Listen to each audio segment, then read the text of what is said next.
Бойдоктор үйлөнүшүңөргө 1 ай калганда кыла турган 3 иш. Биринчиден правильный питание.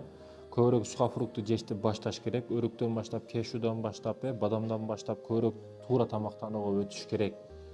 Баягы жеңил химикаттар, тортиктер, андан башка бирдекелерди токтотуш керек. Туура тамактанууга өтүш керек. Туура тамактануу менен мужской жактан, төшөк жактан дагы өтө күчтүү болосуң. Бал жешти башташ керек. Эртең менен кечинде бал жегенге аракет кылыш керек. Өзүн үйлөнүшкө ар дайым даярдаш керек да. Биринчиси правильный питание экен. Экинчиден, 1 ай мурда баштай турган нерсеңиз тахажжуд. Ошо үйлөнгөнгө чейин 40 күн окуңуз тахажжудду. Калтырбаңыз. Күнүнө тахажжудта Аллах Таалага жанып жалбарып, буга чейин эч тахажжуд окубайт эдеңиз, эми окуңуз. Баштаңыз, 40 күн калтырбаңыз. Аялым ак көңүл болсун, ата-эне сүйкүмдүү болсун, ичидеги сыртыдагы ичиге бири-бириге дал келсин. Аллахым мени шерменде кылып, аялымды шерменде кылып, акыретте бейшекерге жакшы максатыма туруктуу алдыма туруп бере турган аял насип кыл деп айтып, ошол 40 күн калтырбастан 1 ай мурда баштасаңыз, тойдун 10 күнү чейин, бул экинчи кыла турган ишиңиз экен мекендешим, тахажжудта калтырбаңыз. Ал эми үчүнчү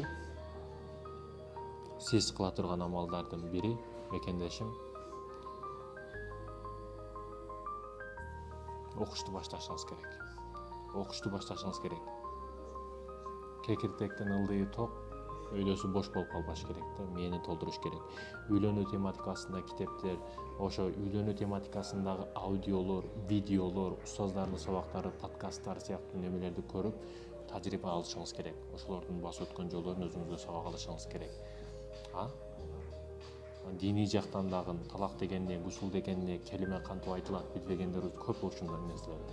Жөнөкөй нерсе, ошолорду иршат этип, үйрөнүп, жаңыдан кадам таштап, бисмилла деп, ушул 3 амал менен үйлөнүп эшигин ачып кирип барасыз. Эгер дуаны окубасаңыз, мисалы кошулуу дуасы бар, шайтан дагы өзүнүкүн чыгарып келип алат.